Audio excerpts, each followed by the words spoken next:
Yesus Kristus, dan tak lupa saya ucapkan selamat pagi, selamat kita akan sehidangan dengan Tuhan lewat kebenaran firman Tuhan. Saat ini kita akan membaca satu ayat di dalam firman Tuhan yang terdapat di dalam Sirulasar Soleman atau Kidung Agung, pasalnya yang keempat, ayatnya yang ke-16. Sekali lagi, Sirulasar Soleman dalam terjemahan lama atau Kidung Agung dalam perjanjian terjemahan baru. Firman Tuhan berkata sebagai berikut, bangunlah engkau, hai angin utara. Marilah hai angin selatan, bertiuplah kamu dalam tamanku, supaya semerbaklah bau harum segala rempah-rempahnya. Biarlah kiranya kekasihku datang ke tamannya dan makan daripada buah-buahnya yang terutama. Terima kasih. Puji Tuhan, silakan. Firman Tuhan yang kita baca dan dengar pada pagi hari ini merupakan tulisan dari Raja Soleman. Di dalam Alkitab Perjanjian Lama ada 5 kitab syair yang dimulai dari Ayub berbicara tentang berkat melalui sengsara. Mazmur berbicara tentang doa melalui puji-pujian. Amsal berbicara tentang hikmat melalui pepatah. Al-Khatib atau pengkhotbah berbicara tentang kesungguhan di atas kesia-siaan. Segala sesuatu yang ada di dalam dunia ini sia-sia adanya. Dan Sirulasar Soleman atau Kidung Agung berbicara tentang kemuliaan melalui persekutuan atau juga disebut buku kekasih. Dan kelima kitab syair ini menggambarkan bagaimana perjalanan iman kita sehingga sampai kita ditunangkan, dan kalau Tuhan izinkan kita tetap hidup, kita akan menikah secara rohani dengan Tuhan Yesus Kristus. Nah, untuk itu Bapak Ibu Saudara, kita perhatikan mulai dari kitab Ayub yang berbicara tentang berkat melalui sengsara. Siapakah Ayub? Ayub adalah orang yang paling kaya di daerahnya. Ayub adalah orang yang saleh. Ayub adalah orang yang tulus hatinya. Sudah kaya, saleh, bahkan tulus hatinya. Tapi pada waktu anak-anak Allah menghadap Tuhan, ternyata setan juga ada di sana. Dan Tuhan berkata kepada setan, Tan, bahasa kerennya setan, dari mana engkau beredar-edar di permukaan bumi? Sudahkah engkau lihat hamba-Ku Ayub? Mendengar kata Ayub, setan pun tahu siapa Ayub. Segala sesuatu yang dikerjakannya dibuat Tuhan berhasil. Karena Tuhan yang memagari akan kehidupannya. Dan Tuhan mengizinkan setan diuji, dicobai. Atau Ayub dicobai oleh setan. Dan apa yang terjadi Bapak Ibu Saudara? Segala harta kekayaannya lenyap. Bahkan anak-anaknya meninggal dunia. Tapi apa kata Ayub? Dengan telanjang aku keluar dari dalam rahim ibuku. Dengan telanjang aku akan kembali kepadanya. Tuhan yang memberi, Tuhan yang mengambil. Segala puji bagi nama Tuhan. Ayub masih berkata puji Tuhan. Padahal dia sudah jatuh miskin.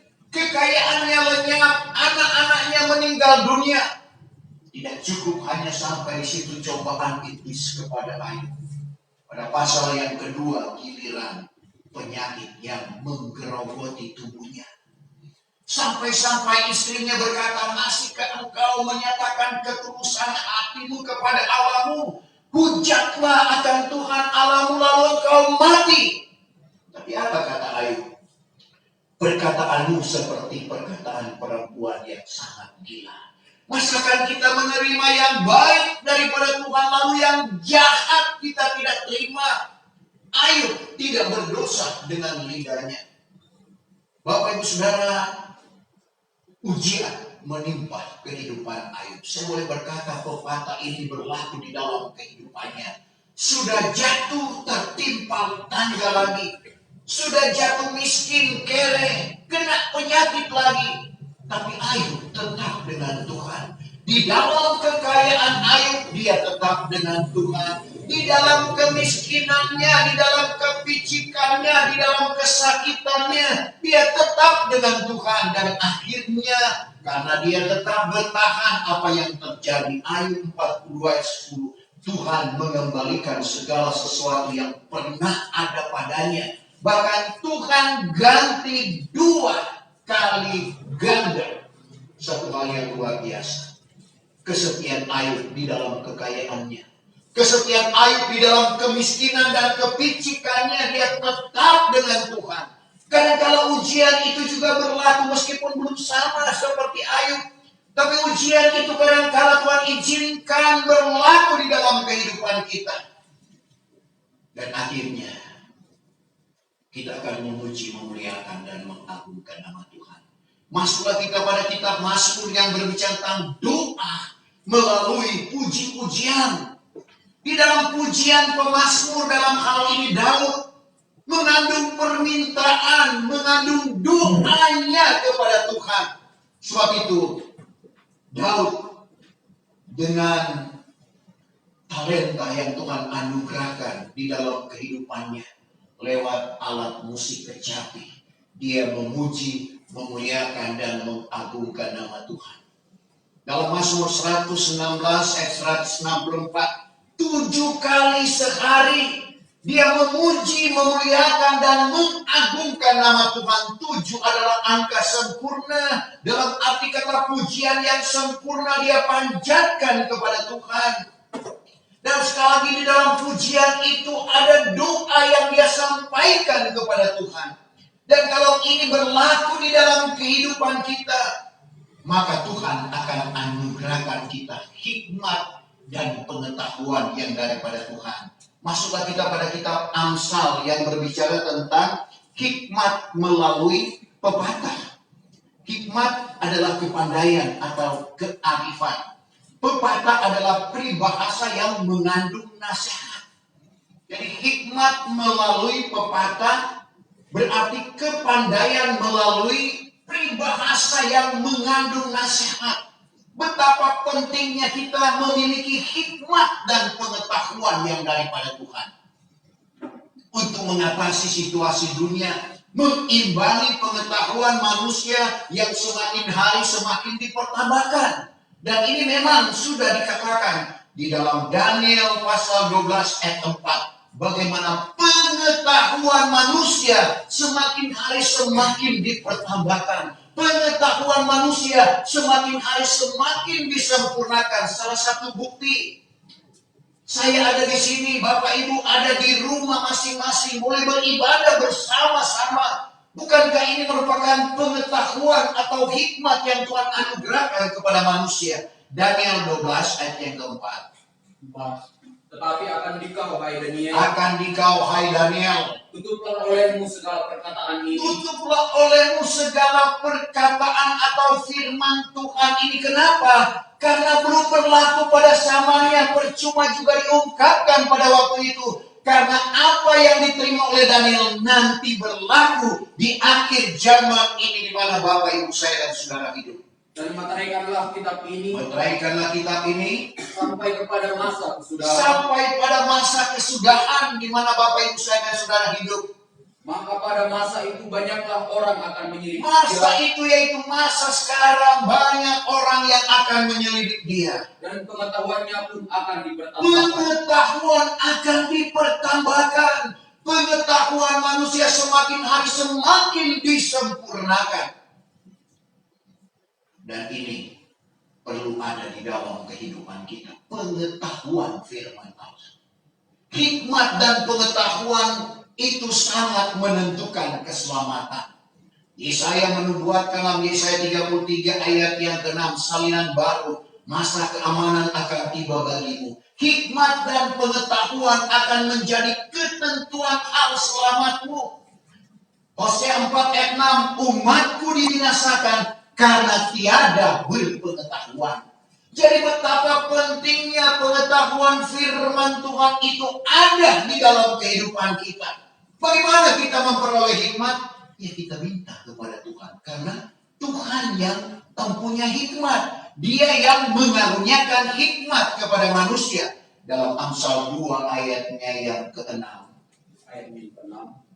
Karena Tuhan juga yang mengaruniakan Tuhan juga yang mengaruniakan hikmat. Dan daripada firman-Nya datanglah pengetahuan dan akal. Dari firman-Nya datang pengetahuan dan akal, pengetahuan dan kepandaian. Salinan baru, dari mulutnya datang pengetahuan dan kepandaian. Itu semua berasal daripada Allah. Sebab itu kita perhatikan bagaimana Tuhan Yesus tidak dapat dicobai oleh kuasa kegelapan. Selain Dia adalah Tuhan. 3 kali iblis menggoda dia. Iblis tahu setelah dia berkuasa 40 hari 40 malam dia lapar. Dalam Kejadian Matius 4. Tapi apa yang terjadi Bapak Ibu Saudara? Waktu itu iblis berkata, jikalau engkau anak Allah, jadikanlah batu ini menjadi roti. Tapi apa kata Tuhan? Bukan saja dari roti manusia bisa hidup, tapi setiap sabda yang keluar dari mulut Allah. Tidak cukup sampai di situ. Iblis bawa Tuhan ke hubungan baik Allah. Dan dia katakan, jatuhkanlah dirimu. Karena ada tersurat. Dia pakai firman Tuhan yang bukan pada tempatnya. Karena dalam Mazmur 91 ayat 10-11. Malaikat Tuhan akan menatang kakimu sehingga engkau tidak akan terantuk dan jatuh. Tapi apa kata Tuhan? Jangan engkau mencobai Tuhan Allah. Dalam arti kata, kalau kita tahu itu bahaya, jangan kita lakukan. Itu sama dengan mencobai Tuhan. Kecuali kita tidak tahu. Misalnya orang menjahatkan kita, dia taruh racun di minuman kita, tapi akhirnya itu tidak mendatangkan celaka atau bahaya. Tapi kalau kita sudah tahu, jangan sampai kita lakukan. Jangan kita bilang dengan iman tidak akan membawa bahaya. Itu sama dengan mencobai Tuhan. Seperti yang saya pernah saksikan Bapak Ibu Saudara, seorang anak Tuhan, karena dia dilengkapi dengan penglihatan, karunia penglihatan, ternyata di minumannya sudah ditaruh apa-apa yang akan mencelakakan dia. Dia tidak langsung minum. Dia berdoa. Akhirnya gelas itu pecah. Akhirnya diganti dengan minuman yang baru yang tidak ada lagi apa-apa di dalamnya. Jadi kalau kita sudah tahu lalu kita lakukan, sama dengan mencobai Tuhan. Jangan kita mencobai Tuhan. Kalau kita tahu bahaya, jangan bilang dengan iman. Dan yang ketiga, iblis membawa Tuhan ke sebuah bukit dan dia minta untuk menyembah dia. Dia akan serahkan semua kekayaan. Tuhan bilang, nyahlah engkau.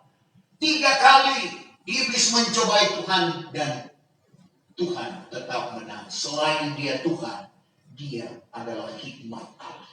1 Korintus 1 ayat yang ke-24. Tetapi kepada orang yang dipanggil,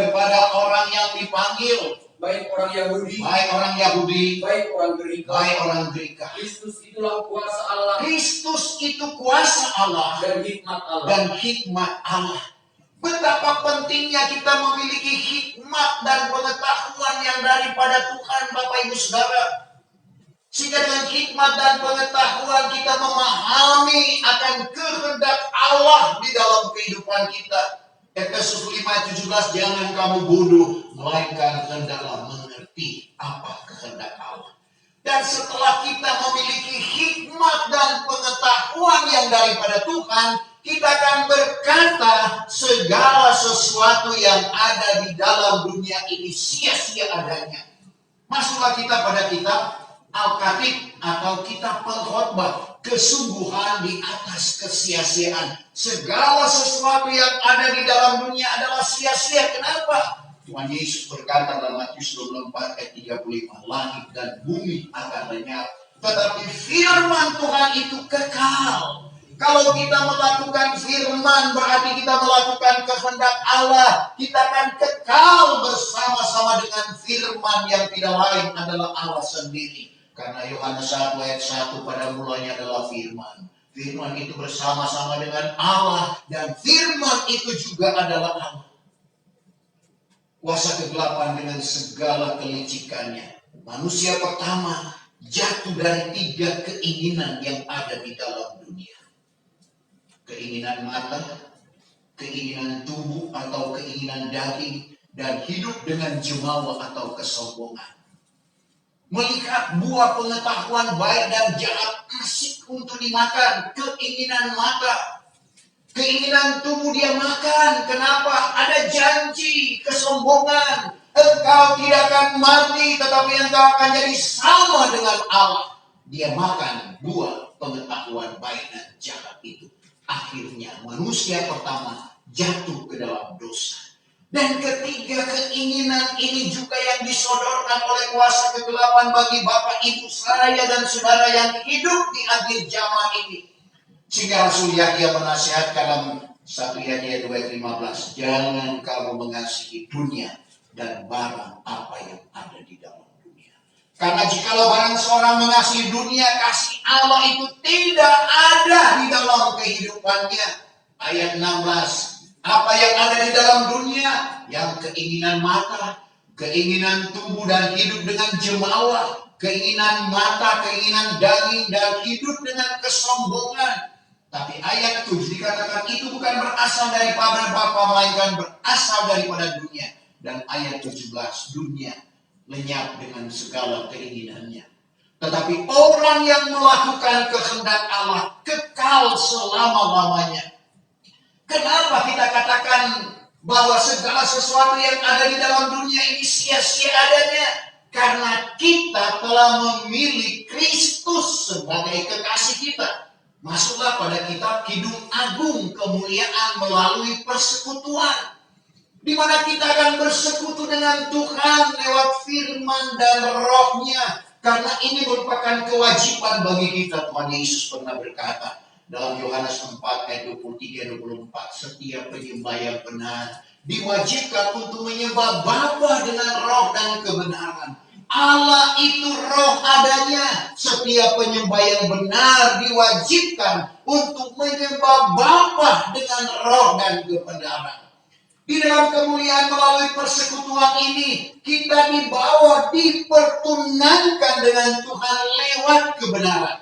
Kita perhatikan dalam Hosea 2 ayat 18 dan 19. Hosea 2 ayat 18. Pada masa itu aku akan bertunangan dengan dikau. Pada masa itu aku akan bertunangan dengan dikau. Pada selama-lamanya. Pada selama-lamanya. Bahkan aku bertunangan dengan dikau dengan kebenaran. Aku bertunangan dengan dikau dengan kebenaran. Kita ditunangkan dengan Tuhan lewat firman Tuhan. Dan dengan hukum. Dengan hukum. Dan dengan kemurahan. Dengan kemurahan. Dan dengan beberapa rahmat.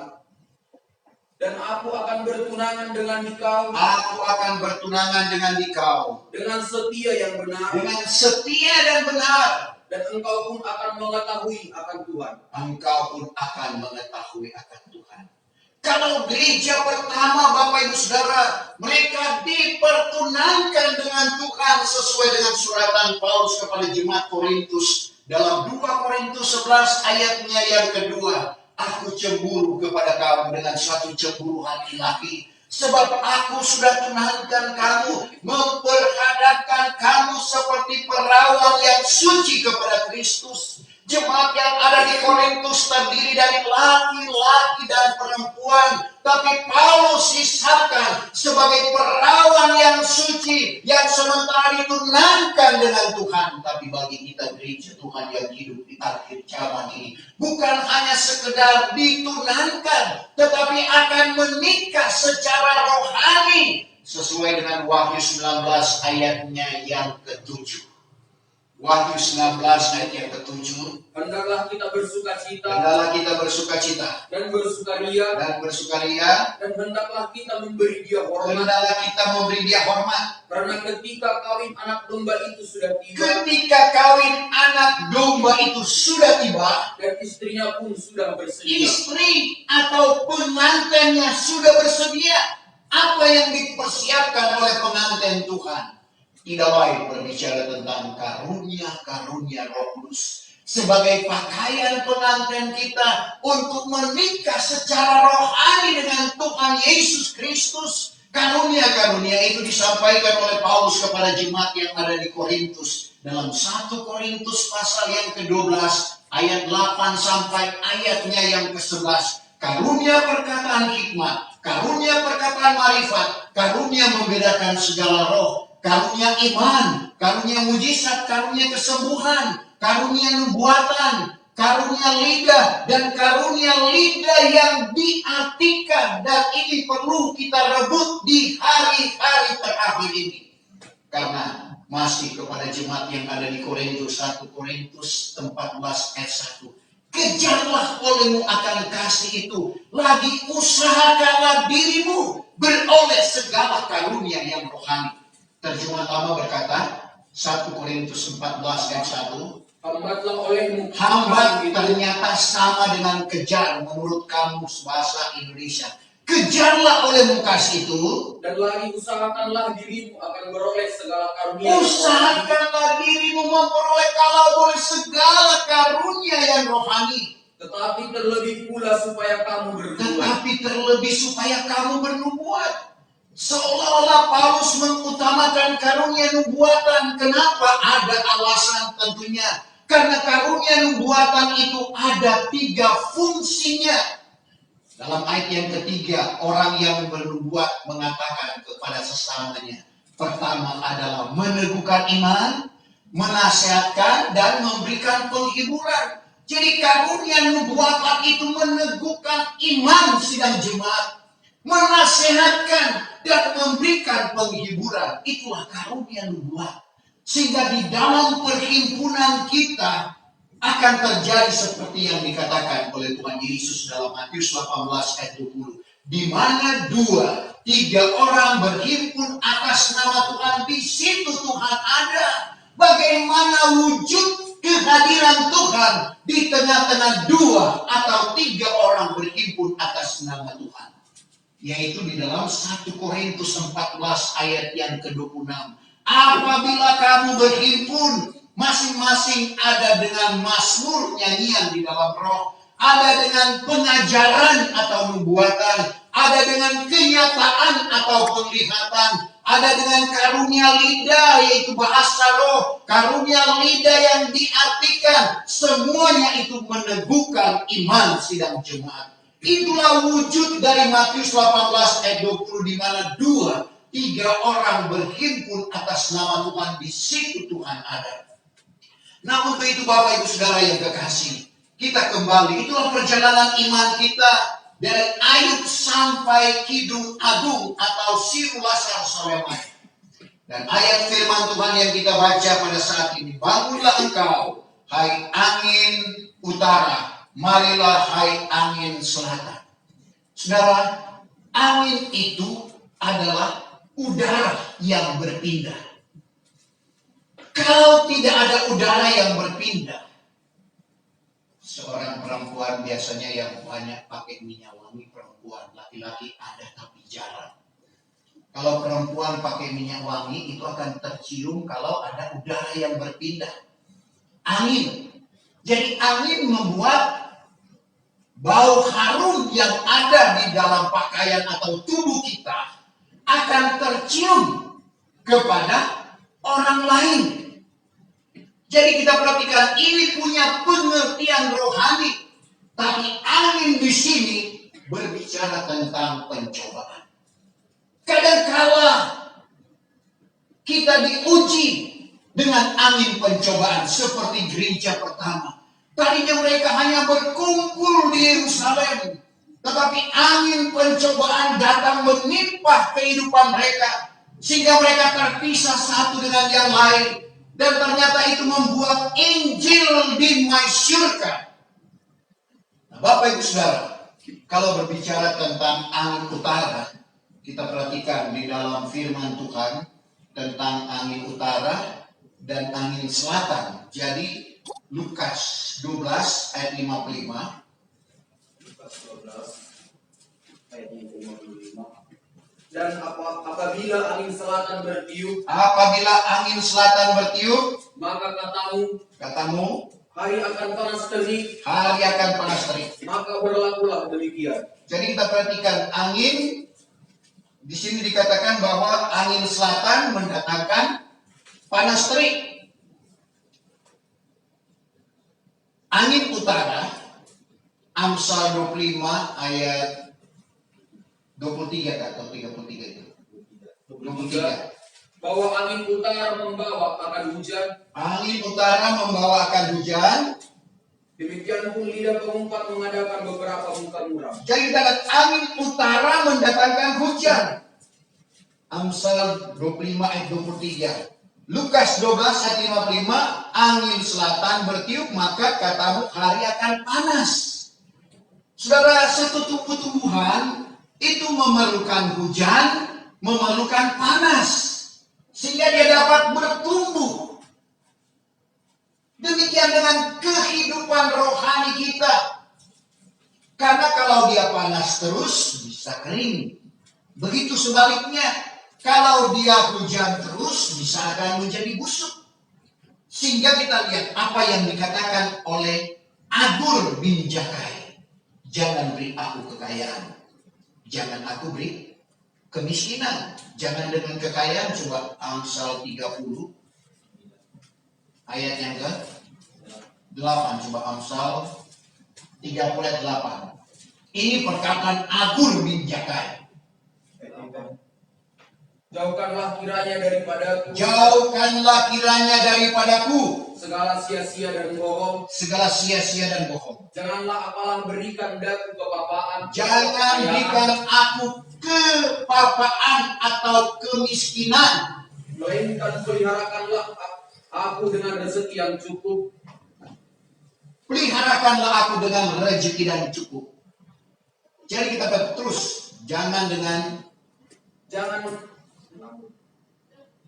jangan dengan mewahku aku menyangkal akan ditaruh. jangan dengan mewah kekayaanku aku menyangkal namamu. Sambilkan aku siapakah Tuhan itu? Siapakah Tuhan itu? Atau jangan dari sebab kepapaan. Jangan dari sebab kemiskinan kepapaanku. Aku mulai mencuri Aku mulai mencuri, dan menghujat akan nama Allah. menghujat. Jadi perkataan Agur bin Jakai, jangan beri aku kekayaan, jangan sampai dia mencuri kemuliaan Tuhan. Jangan beri aku kepapaan atau kemiskinan, jangan sampai dia mencuri dan melakukan kejahatan. Berkati aku dengan secukupnya. Karena kadang-kala apabila berkat terus, lupa Tuhan. Atau kepicikan, panas penderitaan, tinggalkan Tuhan. Tapi contoh Ayub, kekayaan yang ada padanya, dia tidak melupakan Tuhan. Kemiskinan, kepicikan yang menimpa kehidupannya, dia tidak melupakan Tuhan. Dia tetap dengan Tuhan.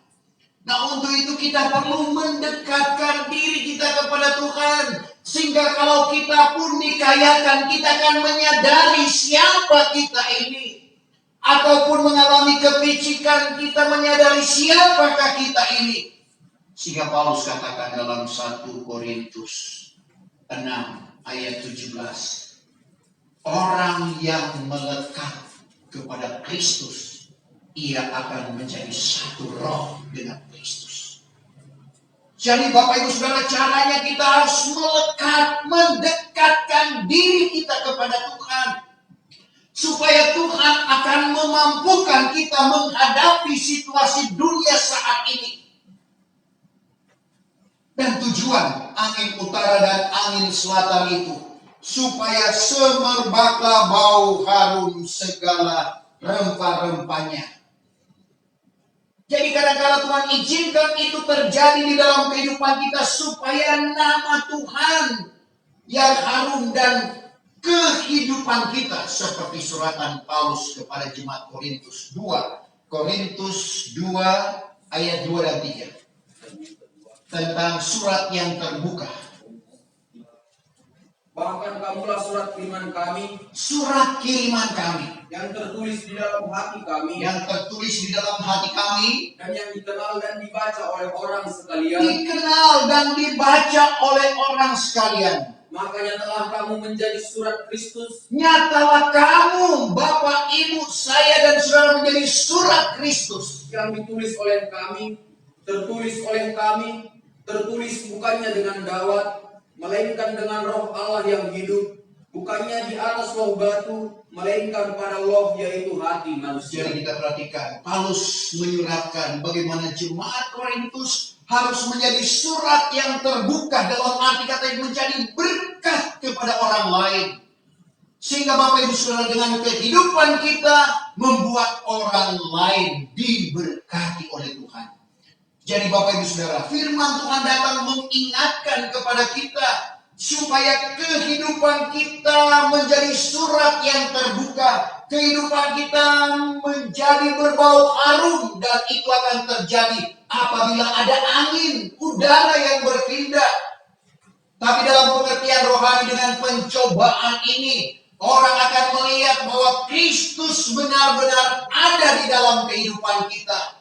Sehingga kita melihat bagaimana pemeliharaan Tuhan, apalagi sekarang sementara penggenapan firman Tuhan. Kita berada pada meterai yang keempat, kuda kelabu, salinan baru kuda kuning hijau, terjemahan lama kuda kelabu, perpaduan antara hitam dan putih. Dan di dalam meterai yang keempat ini, ada 1/4 manusia di bumi akan mati, salah satunya dengan bala sampah. Sekarang bala sampah bukan cuma di Indonesia, tapi di seluruh dunia mendunia, karena firman Tuhan tidak pernah salah. Apa yang difirmankan oleh Tuhan pasti akan digenapinya. Tidak perlu kita takut. Kalau mati pun kita mati di dalam Tuhan adalah satu keuntungan bagi kita. Untuk itu, biarlah firman Tuhan menjadi jawaban di dalam kehidupan kita. Sebagaimana firman Tuhan yang datang pada pagi hari ini, memberikan keteguhan iman supaya kita tetap dengan Tuhan dalam keadaan situasi apapun yang terjadi, seperti Ayub. Di dalam kekayaannya, di dalam dia diberkati oleh Tuhan, dia tetap dengan Tuhan. Di dalam kemiskinannya, di dalam kepicikannya, dia tetap dengan Tuhan. Akhirnya Tuhan memberkati kehidupannya, dan Ayub menyadari akan hal itu. Sehingga dia berkata dalam Ayub 42 ayatnya yang kedua, segala sesuatu yang terjadi di dalam kehidupan kita ada maksud Tuhan, dan maksud Tuhan tidak dapat dibatalkan. Tidak ada yang menggagalkan. Ayub 42 ayat yang kedua. Ketahuilah bahwa Engkau juga berkuasa atas semesta alam Tuhan sekalian, berkuasa atas semesta alam sekalian. dan daripada segala maksudmu, Tuhan, satu pun tiada yang dapat dibatalkan. Termasuk maksud Tuhan di dalam kehidupan kita. Tidak ada seorang pun yang dapat membatalkan kecuali diri kita sendiri. Seperti Yudas Iskariot. Saudara, dia membuka kuasa kegelapan menguasai dia. Akhirnya dia disebut anak kebinasaan. Karena dia menjual Tuhan. Nah, untuk itu, sekali lagi, biarlah kita tetap dengan Tuhan. Kita senantiasa berharap kepada Tuhan, sehingga janji-janji Tuhan tergenapi di dalam kehidupan kita. Saya jemput kita bangkit berdiri. Kita sempurnakan ibadah kita pada pagi hari ini. Kita nyanyikan itu pujian tak tersembunyi kuasa Allah. Orang lain Tuhan tolong, saya juga. Tak tersembunyi